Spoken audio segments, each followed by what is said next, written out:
tuingire Imwe kwa Imwe nginya kuri mugeni witu wa ithaa riri. Karibu sana. Shukran. Karibu sana katika Kameme TV. We mwega? Ndi mwega fio. Kuria uma kuhana atia? Gutiri na uru. No kurathi wega. No kurathi wega. Leo inakaa niko na watu wanaongea Kiswahili, hakuna watu wanaongea Kikuyu, Kizungu, hizi vitu zote. Kazungu Kombe. Karibu sana katika TV ya Kameme TV. Wewe unajulikana sana, najua ulikuwa mtangazaji wa hapo awali wa radio hapa nchini Kenya. Na sasa hivi Kazungu Kombe ni nani? Anafanya kazi gani? Yeye anachangia nini katika Jamhuri ya Kenya? Kombe Kazungu ni kijana mweledi sana. Nimekuwa nikiangazia masuala kwa mbali na sasa kuweza kuangalia masaibu ambayo anakumbwa Kenya na tunaweza saidia vipi. Kwa mfano wakati ambapo ule mwanariadha anapozungumza ndio hali ilivyo, lakini je, nani atasaidia? Sasa ndio tunajaribu kuweza kuleta positive change katika jamii. Lakini kwa mfano huyo jamaa Ibrahim venye amezungumza, unasikia kuna mtu alimnyang'anya milioni 13. 13 million Kenyan money. Huyu anaweza saidika kivipi? Kuna mbinu tofauti na kama ulivyosikia akisema kwamba wanariadha wengi wanapitia mambo kama hayo. Lakini Wizara ya Sport katika taifa la Kenya isaidii, shirikisho la riadha nchini alisaidii. Kwa hivyo kuna wale mawakili ambao nadhani wanaweza kumsaidia katika taifa la Kenya. Ile angalau kidogo aweze kuzoa pesa ambazo aliweza kutapeliwa katika mataifa hayo. Na sio tu lazima kuwe na mikakati kwa wanariadha wote. Maana kuna mbio nyingi ambazo zinafanyika. Majuzi kulikuwa na mbio katika taifa la Rwanda. Bado wanariadha wana complain, wanalalamika tukulipa zile hela zetu na tuliweza kushinda. So nadhani kwamba kunafaa kuwa na professionalism katika riadha. Na endapo tutaweza kufanya hivyo, kuanzia makocha na safiri wapi, unalipwa pesa ngapi, kwa wajibikaji, nadhani litaweza kuwa ni jambo la muhimu na la busara. Lakini kabla kwa tuweze kuingia katika mazungumzo yetu ya siku ya leo, Jamhuri Day nilikuwa na mahali na president. Naam. Sasa umepewa kazi? Bado. Tutafutie kitu bwana huko ndani. Astiazi, naam. Nadhani ukiweza kuangalia katika taifa la Kenya, serikali inafanya jinsi wezavyo. Lakini hapo mambo mengi ambayo tumeweza kukosea sisi kama wa Kenya. Ukijiuliza kwa nini Kenya tushindi medali? Sababu moja tu. Utafiti umeweza kuonyesha kwamba mataifa ambayo yanashinda ni juu ya mambo matatu. La kwanza, kuna resources za kutosha. Jambo la pili ni katika mambo na utamaduni. Na vile vile kuna mambo na climate. La kushangaza ni kwamba Kenya na Ethiopia tunafanya vizuri. Lakini kumekuwa na a lot of corruption. Sisi wenyewe kama Kenya tujui kama tunapenda riadha, tujui kama tunapenda michezo gani, haiko katika utamaduni wetu. Elekea taifa kama vile DR Congo.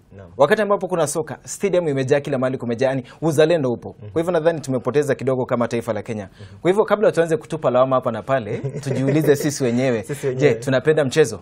Mara ngapi Harambee Stars wamecheza katika uwanja wa Nyayo, uwanja wa Kasarani? Tumeenda kuwatazama? Hakuna. Hata Kenyatta Stadium haiko imejaa wakati wa final.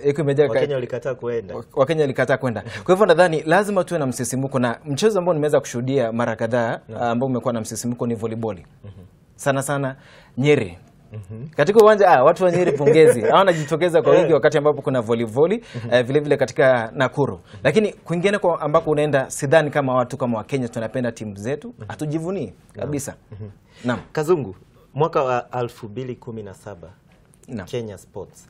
Tulianza wapi, tumefika wapi? Kuna mambo ambayo tunaweza jivunia haya tumeweza kuyapokea, ama mambo haya tunaweza simama na tuseme nchi ya Kenya mwaka wa 2017 jina la Kenya limeweza kusikika katika dunia mzima. Ni mambo gani ambayo unaweza jivunia wewe mwenyewe kama Mkenya 2017 kimichezo?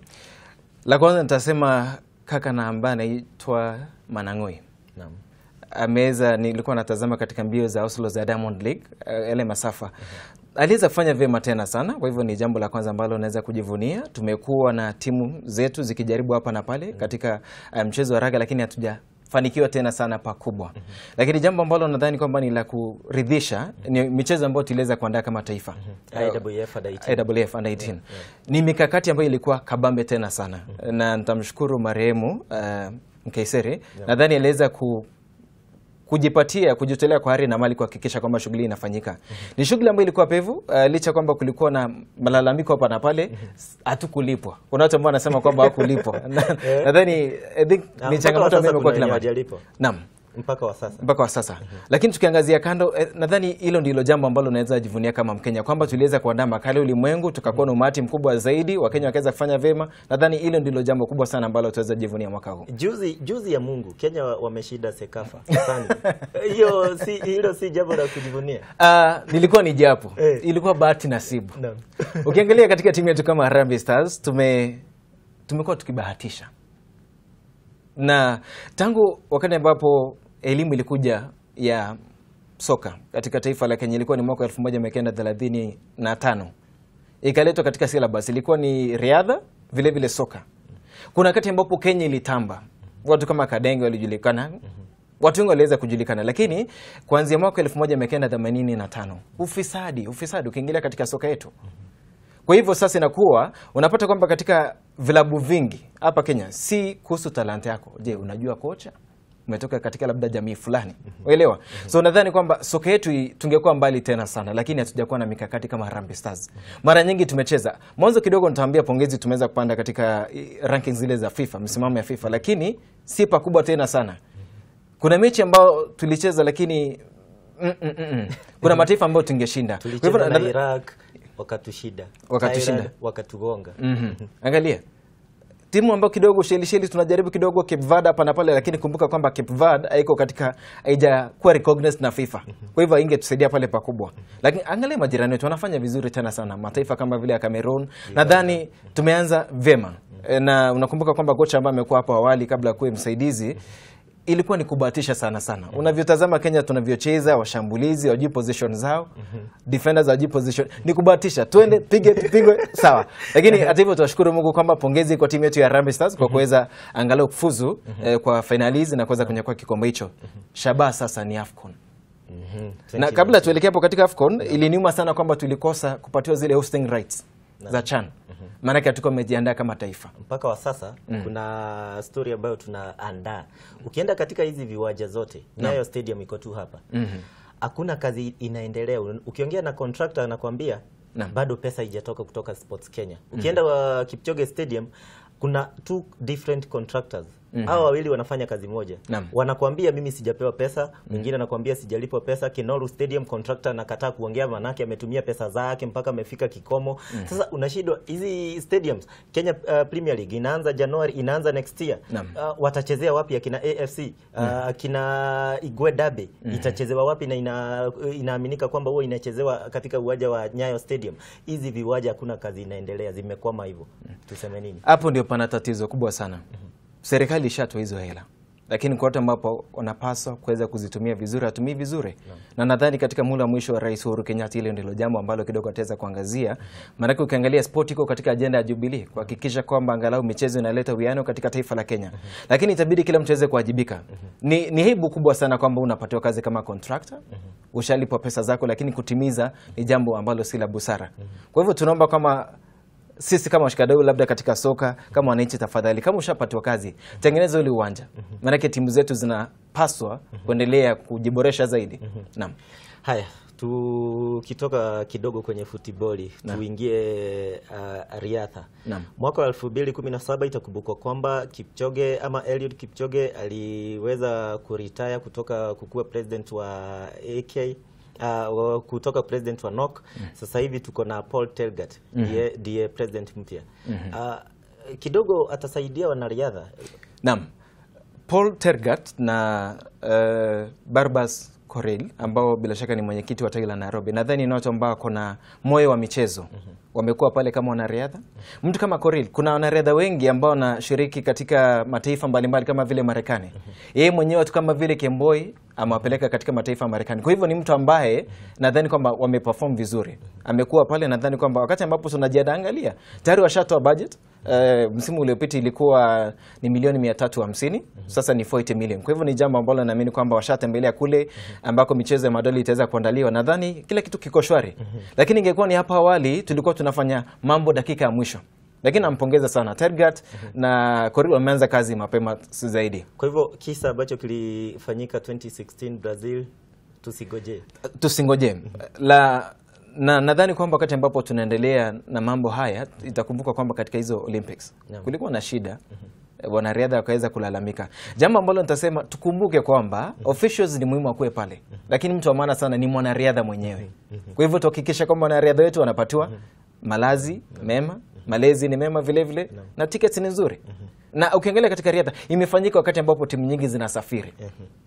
Zile ndege ambazo wanatumia jamii unapata official wanatumia ndege za high class. Ukikuja kwa wanariadha, wachezaji, unapata mpaka wengine last time mpaka Julius Yego alikuwa amesema mimi sitasafiri. Mnaacha wengine mnabeba nusu. Kwani kuna mchezaji nusu na mchezaji mzima. Huo sio uzalendo jameni. Na ndilo jambo ambalo tungetaka kuomba wale maafisa ambao wanasafiri. Tukumbuke kwamba wakati ambapo zile medali zinakuja ni wanariadha wenyewe, sio wewe. It's important that you're there, but then tujaribu tu katika maisha the same. Na unakumbuka ilikuwa ni fedha kwamba wakati wa Olympics kwamba wachezaji wengine mpaka wanashika ati wameenda kuomba chakula. Inakuwa ni kesi ambazo zinaendelea hapa na pale. Wengine wanakolala si mali pa kuridhisha.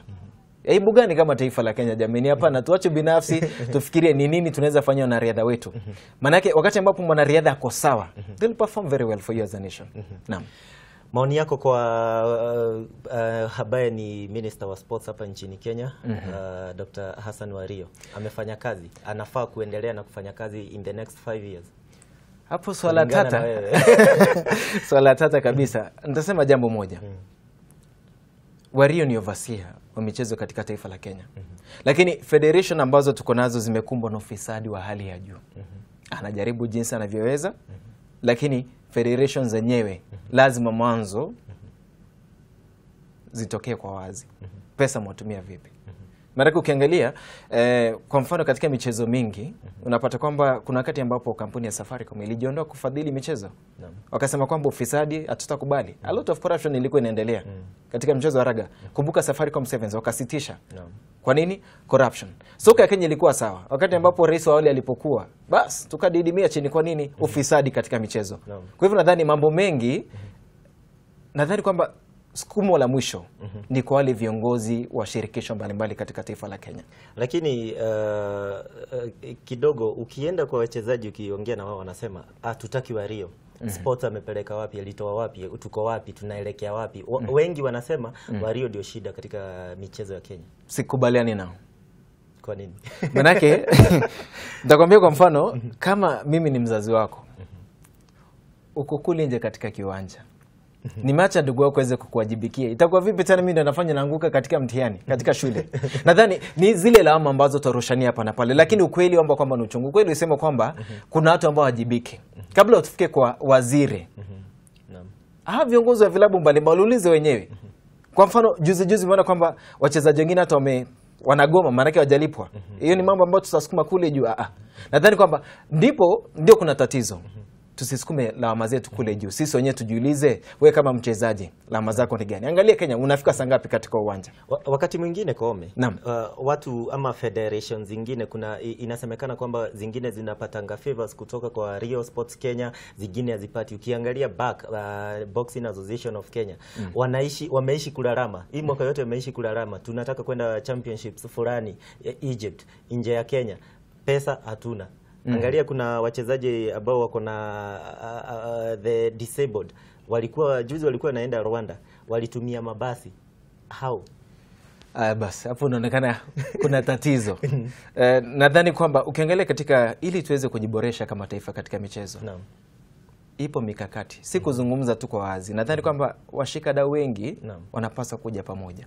Kenya tuna michezo mingi sana. Si soka pekee, kuna mchezo wa kriketi, tuna hizi mbio zetu za magari na michezo mbalimbali. Nadhani kwamba ni vizuri tuweze kuweka mikakati pamoja, isiwe ni lawama. Kama ni waziri, mareke tunasubiri kuona kama ataendelea katika muda ambao unakuja, basi itabidi aweze kutilia manani mambo mbalimbali ya Kenya. Haya, tuseme kwamba serikali ya Jubilee imepata muhula wa pili na ndio wa mwisho kwa President Uhuru Kenyatta.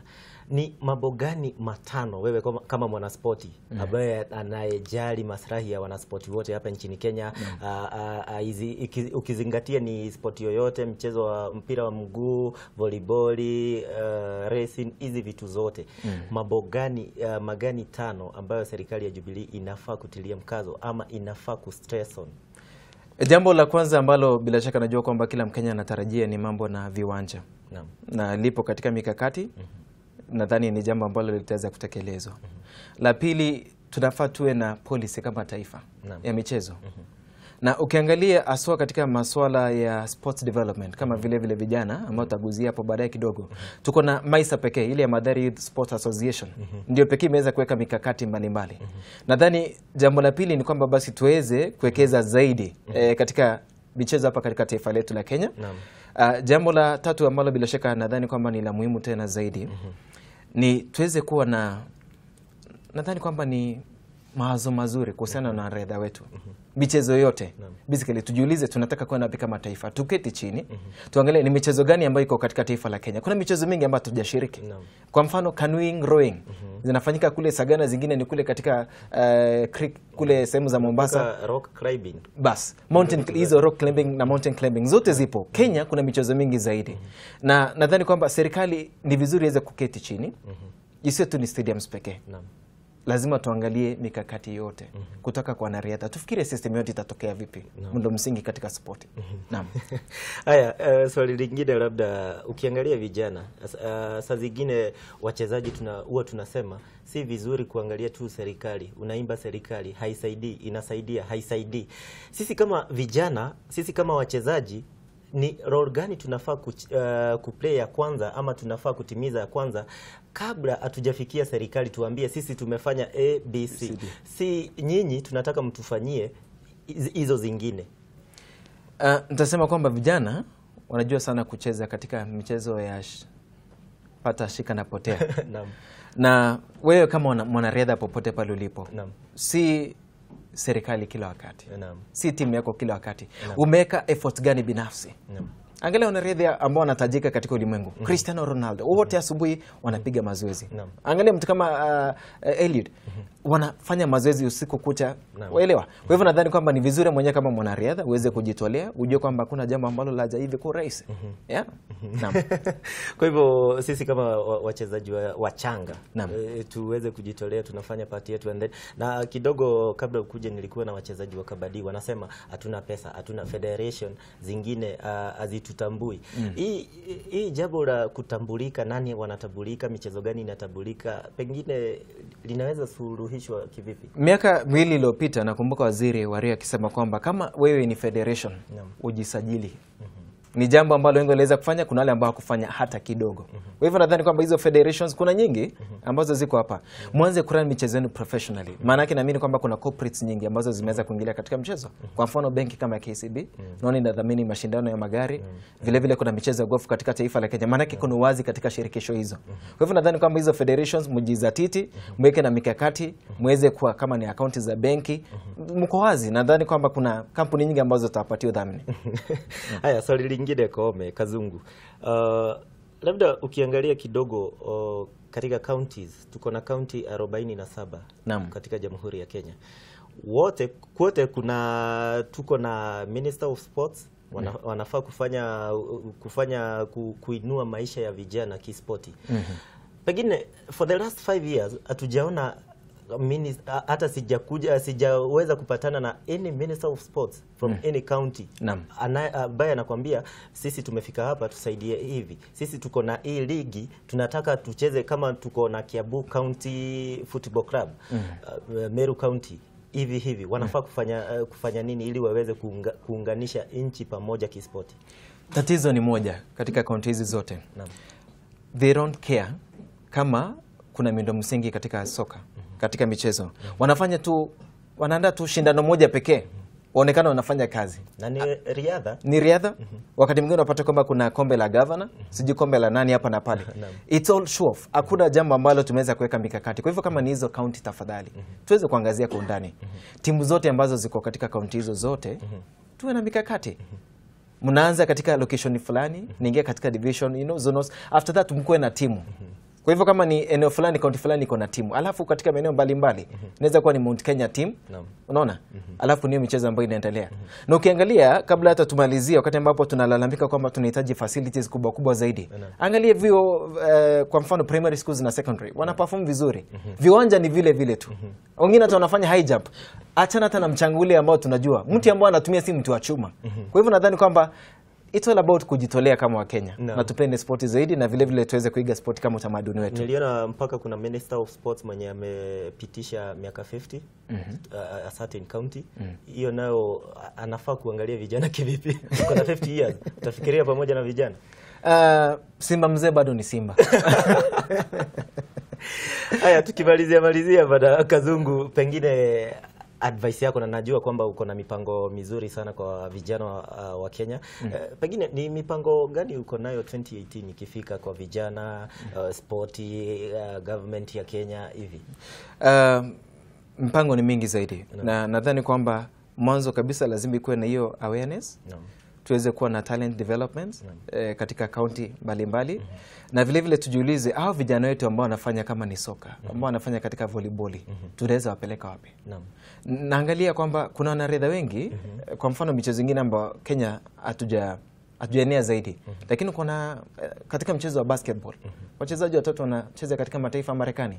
Kwa hivyo nadhani kwamba jambo ambalo litakuwa muhimu zaidi ni kuweza kuangalia mikakati ambayo tuko nayo, si kwa sababu ya siku moja ama siku mbili.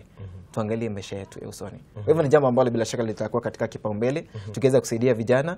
Si ile tournament tunaleta kwa sababu kuleta, hapana. Lazima kuwe baada ya hapo ni nini tunafanya wale wanariadha. Wale kama ni watu wa soka. Na ni mambo kadhaa ambayo nchi ya Kenya tunafaa kusoma lessons za sport kutoka kwa nchi gani? Afrika, worldwide. Na nadhani kwamba tunaweza angalia Ushelisheli. Taifa dogo zaidi. Ambalo alikuwa na watu wengi lakini limejitokeza vizuri tena sana. Na mwisho labda kabisa nitasema kwamba tuangalie taifa la Ujerumani. Ukiangalia Ujerumani, sababu ya kuwa kuna timu kama vile Bayern Munich, kuna vile Borussia Dortmund, na hizo timu zote ni maana yake soka ya Ujerumani ianzi pale katika taifa la ianzi juu. Kuna ile zile youth development programs. Alafu jambo la mwisho tafadhali, tumesahau akina dada, women. Kabisa. Ni mchezo ambao tumeweza kusahau. Juzi niliona ati timu ya Kenya Leones ati walikosa kushiriki katika msururu ule wa Dubai. Ati hakukuwa na pesa. Unaona? Waelewa? Lakini nadhani kwamba si hatakuwa na pesa, walisahau kulipa zile era tunasema kwamba za registration. Entry fee ndio hatukulipa. Ambapo ni pesa kidogo tena zaidi. Less than 100,000 Kenya shillings. Waelewa? Kwa hivyo nadhani kwamba lazima pia wakati ambapo tunaangazia kama ni county wale magavana wote tujiulize tunafanya nini na wanawake katika wasichana katika jamii. Zipo timu ambazo zinajaribu. Mathare Youth Sports Association kuna zaidi ya timu 12 za wasichana. Kwa hivyo katika kila county tungejivunia zaidi. Angalia mataifa kama vile Uingereza. Arsenal iko na timu ya wanadada, Chelsea iko na wanadada na wanaperform vizuri. Kwa hivyo tukue professional katika timu za wanawake na vile vile vijana tuweze kuzingatia mambo zaidi. Shukrani. Labda neno lako la mwisho tukimalizia. Nitasema kwamba bila shaka natakia Christmas njema yenye baraka za Mungu. Wawili. Familia yangu wanaotazama, kuna watu wengi kadhaa ambao wanatazama, watu wote kutoka sehemu za Meru. Asanteni sana. Na nadhani kwa Kenya wote kwa jumla ni wakati wetu. Ni wakati wetu. So in the next 5 years sport inafaa kuwa juu. Inafaa kuwa juu zaidi. Na si sport za siku moja pekee. Sport ya Kenya lazima iweze kurejeli kwa kuwa. Lazima Kenya iweze kutambulika. Si riadha pekee. Juu kadenge. Tujulikane katika mataifa mbalimbali. Najivunia kwamba siku moja tutapata timu kama Arsenal inachezea hapa. Friendly matches. Wanariadha juzi wamekuja Tanzania. Wamekuja Tanzania majuzi. Watakuja karibu Kwa hivyo ni mikakati mizuri katika miaka 5 ijayo tumpatie rais wetu nafasi nzuri ya kuwa na naibu William Ruto. Nadhani watajitolea vilivyo kuhakikisha kwamba sport ya Kenya inaendelea kupaa kileleni jinsi inavyopaswa kuwa. Na la mwisho kabisa nitasema kwamba nilizungumza na Mheshimiwa Ngunjiri wa Bahati. Michezo mingi hatuna uwanja. Kwa hivyo kama aliambia kama bunge watajaribu kidogo kuangalia kama kunaweza kuwa angalau na bills ambazo wanaweza pitisha. Kuna shamba nyingi sana ambazo hazitumiki, kwamba at least tunaweza tumia hizo katika michezo mbalimbali. Kwa hivyo tuwekeze katika facilities, wanariadha tujitolee sisi wenyewe. If you are sportsman, continue working hard. We'll find you there as a government. Ama tuonekane hapo kama serikali. Shukrani sana Bwana Kazungu kwa wakati wako katika Kameme TV.